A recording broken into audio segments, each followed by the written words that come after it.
आज या ठिकाणी आपले मुख्यमंत्री महोदय आदरणीय एकनाथ शिंदे सरांची जो आपला संकल्पना आहे, त्यांचा विजन आहे, त्यांचे आदेश आहे, त्यानुसार आपले पालकमंत्री महोदय, आपले आमदार महोदय, सर्व आपले मान्यवर लोकप्रतिनिधी इथे आज उपस्थित आहेत आणि आज आपण सकाळी हे डीप क्लीन ड्राईव्ह सुरू केलेली आहे।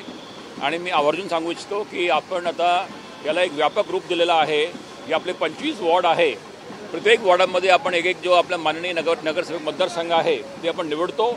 अशा प्रकारचे 25 आपण डीप क्लीन ड्राईव्ह घेतो दर शनिवारी आणि आज 15वा शनिवार आहे की हे मोहीम अखंडपणे चालू आहे। आणि आजचेच टाइम्स ऑफ इंडियामध्ये मी बातमी वाचली होती येताना की फेब्रुवारी 24 याचा जे एअर पोल्युशन होता मागील 5 वर्षात बेस्ट होता आणि हे सायंटिस्ट लोकांनी हे याच्या कन्फर्मेशन दिलेली आहे। काय तुम्ही अजूनही पालकत्वाची वाट पाहताय? 95,000पेक्षा अधिकच्या कुटुंबाचे आयुष्य आनंदाने भरले आहे। आजच कॉल करा आणि मिळवा फर्टिलिटी ट्रीटमेंटवर सूट आणि सर्वांना द्या आनंदाची बातमी। आणि आज मोठी बातमी आहे की लास्ट 5 इयर्समध्ये 24 फेब्रुवारी जो फुल मंथची जो काही एअर पोल्युशन इंडेक्स आहे, पोल्युटंट्स आहे ते मिनिमम आहे 5 वर्षात तुलनाने। आणि याचा एक चांगला एक प्रतिकूल याचा एक चांगला आणि अनुकूल याचा एक परिणाम आहे, पॉझिटिव्ह इम्पॅक्ट आहे।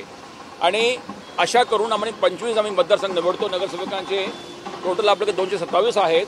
येत्या 8 ते 9 आठवड्यात आपण पूर्ण अख्खी मुंबई पिंजून काढणार आहे डीप क्लीन ड्राईव्हमध्ये आणि हे सायकल परत रिपीट होणार आहे। आणि याच्यामुळे मला खात्री आहे की आता येत्या जे मॉन्सून आहे जून ते ऑक्टोबर त्याच्यामध्ये जो रोगराई आहे, मलेरिया, डेंगी, लेप्टो याचे जे केसेसमध्ये प्रचंड प्रमाणाने घट दिसणार आहे। आणि अशी प्रकारची आमची डीप क्लीन ड्राईव्ह चालूच राहणार आहे। आता दुसरा जे आपण जो बर्फीवाला ब्रिजचे जे मुद्दा मांडला, हे आपला एक असा नियम आहे देशामध्ये की जेव्हा एक रेल्वे ब्रिज केला जातो, जे ब्रिजचे वरचं पोर्शन आहे, रेल्वेचे वरच्या ट्रॅकचे वरचं पोर्शन आहे ते रेल्वे करतात आणि ट्रॅक सोडून इतर जो पोर्शन आहे ते नेहमी स्थानिक प्राधिकरण करतो देशामध्ये कुठेही। परंतु इथे जेव्हा हे पूल बंद केला गेला, प्रचंड लोकांची मागणी होती की लवकरात लवकर काम पूर्ण करावा आणि रेल्वेकडून वेळ लागण्याची शक्यता होती, कारण इतर जो रेल्वे ब्रिजेस आहे ते 5-5, 6-6 वर्ष होऊ शकले नाही। म्हणून आपले आदरणीय मुख्यमंत्री महोदय, आदरणीय उपमुख्यमंत्री महोदय देवेंद्र फडणवीस साहेबांनी रेल्वे मिनिस्टरला विनंती केली की हे जो ट्रॅकचे वरचा जो पोर्शन आहे ते सुद्धा आमच्याकडे वर्क करा महानगरपालिकेकडे, आम्ही लवकर बांधून देऊ। आणि तेव्हापर्यंत आम्ही आमचं काम करून टाकलं होतं, कारण की आम्हाला माहीत होतं की आम्हाला साईडचे ब्रिजेस करायचे आहे। म्हणून बर्फीवाला ब्रिज ते बांधकाम पूर्ण झाला होता। परंतु रेल्वेचा जो पोर्शन होता ते ब्रिज डेमोलिशन करायला फार वेळ लागतो, कारण त्यांचे हजारो वायरिंग आहे, सिग्नलचे इक्विपमेंट आहे, त्यांचे इतर मशिनरी आहे, तर ते आपण सरसकट आपण डिमॉलिश करू शकत नाही जसं साईडचं पोर्शन डिमॉलिश करतो। तर रेल्वे स्वतः डिमॉलिश करतात। त्यांना डिमॉलिश केल्यानंतर हे निर्णय आला, तेव्हापर्यंत आमचा ब्रिज रेडी झाला होता। मग रेल्वेने काय केला की टेंडर काढताना आमच्याकडे ते काम वर्क केला आणि रेल्वेने मला सांगितलं की त्यांची रेल्वेच्या जी देशाची पॉलिसी बदललेली आहे, कारण आता रेल्वेच्या देशभरामध्ये आदरणीय पंतप्रधान मोदीचे अध्यक्षतेखाली जे काही डायरेक्शन खाली आता रेल्वेच्या भरमसाठ मॉडर्नायझेशन चालू आहे रेल्वेच्या। आणि त्याच्यामध्ये त्यांचे रेडार येत आहे, ड्रायव्हरलेस गाड्या येत आहे। त्यांचं म्हणणं असं आहे की हे ज्या काही नवीन इक्विपमेंट त्यांना बसवायचे आहे, अच्छा देशभरामध्ये नवीन पॉलिसी केली की प्रत्येक ब्रिज जो आहे 2 मीटर वर बांधला गेला पाहिजे। आणि रेल्वेने मला डायरेक्शन दिले की जरी तुम्ही बांधणार हे ब्रिज रेल्वेचे वर, परंतु तुम्हाला 2 मीटर वर बांधावं लागेल ॲज पर नॅशनल पॉलिसी। तर तेव्हा लक्षात आलं होतं आमचे की आता हे 2 मीटर फरक पडणार आहे, कारण ते कंप्लीट झाला होता। परंतु आम्ही दोन्ही पे पाडले असते त्यावेळी तर तिथे टोटल वाहतूक बंद झाली असते। आणि बर्फीवाला आणि आपण हे गोखलेचा जो रेल्वेच्या वरचा पोर्शन एकच वेळी आपण जर हाताळला असता आणि डिमॉलिश केला असता तर तिथे वाहतूक शून्य झाली असती। आम्हाला माहीत होता, परंतु आम्ही लक्षात आल्यानंतर आम्ही ठरलं की आधी आम्ही मेन रोड सुरू करून देऊ आणि दुसऱ्या टप्प्यामध्ये ते पूलला आम्ही दुरुस्त करू किंवा अर्धवट पाडू किंवा पूर्ण पाडू, जे काही मला IIT सल्ला देणार, म्हणून मुद्दाम आम्ही त्याला हात लावला नाही। आणि हे जो रेल्वेच्या वरचा पोर्शन होता हे देशामध्ये एक रेकॉर्ड आहे की 1300 मेट्रिक टनचा वजन आपण फॅब्रिकेट केला आणि ते स्पेशली स्टील आणला आपण। देशामध्ये फक्त 2 ठिकाणी स्टील उपलब्ध होता, अंबाला जिंदलचा प्लांट आणि बकारो स्टील प्लांट। आणि बकारो स्टील प्लांटमध्ये 2 महिन्याची सम चालू होती, म्हणून हे स्टील मिळत नव्हता. आदरणीय मुख्यमंत्री महोदयाने जो चेअरमॅन आहे जनरलचे, सर्जन जनरल, त्यांना फोन लावला की काय करून तुम्ही मला स्टील पाहिजे स्पेशलाइज क्वालिटीचा. रेल्वेचं म्हणणं होता की या क्वालिटीच्या स्टील शिवाय तुम्ही बांधू नाही. मग अंबालावरून हे CM साहेबांचे सांगण्यावरून आम्ही स्टील आणला. 1300 मीटरचा हेवीएस्ट एवर आपण गर्डर तयार केला. त्याला आपण साईडला करून आपण स्लाईड केला आणि 7 मीटर खाली आणला हळूहळू, आणि ते 1 मिलीमीटर करून खाली आणला. त्याच्यामध्ये चूक झाली असते 2 वर्ष पुढे गेला असता, परंतु आपण 14 महिन्यात एक नवा विक्रम केला आपण देशामध्ये की 14 महिन्यात पहिल्यांदा आहे की एक ब्रिज पूर्ण करण्यात आला.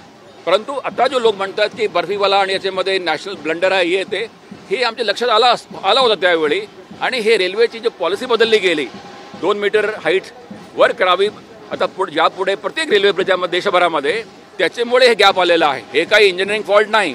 आता VJTIने मला बुधवारी ते आमच्याकडे रिपोर्ट देणार आहे, IIT VJTI, आणि हे रॅम्प तयार करून आम्ही पुढचे 4 ते 6 महिने चालू करू.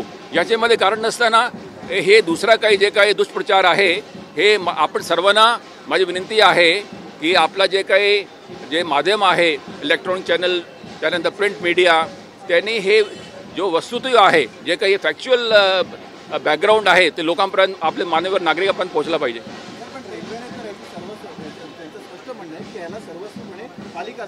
नाही, पालिका नॅचरली आता रेल्वेने सांगा आमच्या हे धोरण तुम्ही पूल बांधा. आता पूल बांधल्यानंतर गॅप येत असेल तर रेल्वे सांगणार की आमची जबाबदारी आहे. रेल्वे जबाबदारी असू शकत नाही. त्यांनी फक्त त्यांची पॉलिसी मला दाखवली आणि आम्ही पॉलिसी फॉलो केली, परंतु अजून सुद्धा काही बिघडला नाही. येत्या 4 ते 6 महिन्यात आम्ही चालू करू त्याला. म्हणून आपण सर्वांना माझी हात जोडून विनंती आहे की आपण चूक असू शकत नाही. कारण काय आहे की हे जेव्हा रेल्वेच्या पोर्शन आमच्याकडे वर्क झाला ते रेडी झाला होता पूल, आणि तेव्हा मला काही लेखी कम्युनिकेशन नव्हता की रेल्वेची पॉलिसी बदलली आहे आणि 2 मीटरवर जायचं आहे, तर चूक कसा म्हणायचं त्याला. फक्त हे करेक्ट जो इन्फॉर्मेशन आहे आपण सर्वांनी जर आपल्या नागरिकांपर्यंत पोच केली तर आपोआप हे सोशल मीडियाची जी नेगेटिव्ह कंटेंट बंद होईल. त्याचे me know comments on political statements. माझी ड्युटी आहे की as a municipal commissioner, as a government servant me factual position काय आहे ते आपल्याला उल्लेख करावी. आदरणीय मुख्यमंत्री महोदयाने काल जाहीर केला आहे की सोमवारी आदरणीय मुख्यमंत्री महोदय, आपले दोन्ही आदरणीय उपमुख्यमंत्री महोदय, आपले पालकमंत्री महोदय लोढा सर आणि केसरकर सर यांची उपस्थितीमध्ये सोमवारी 11 वाजता याच्या जो राईट हँड साईड 4 लेन आहे त्याचे उद्घाटन होणार आहे. आणि 15 मेपर्यंत आपण ब्रिज पूर्ण करणार आहे आणि हे पूर्ण कोस्टल रोड पूर्ण करणार आहे. आणि त्याच्यामध्ये जे काही 3 महिने डिले झालेला आहे त्याचं मुख्य कारण हे असं आहे की वर्ली कोलिवाडची मागणी होती की त्यांचा स्पॅन जो आहे त्यांचे जो समोर ते 120 मीटर करावा, आधी 60 मीटर होता. तर आता मागचे ऑगस्ट सप्टेंबरमध्ये ते 120 मीटर केला गेला. तर ब्रिजचा डिझाईन बदलला. आता ते आपला रोपने ते एक पिलर कमी करून 120 मीटरचा सिंगल स्पॅन द्यायचा आहे. त्याच्यामुळे हे 4 महिने डिले झालेला आहे.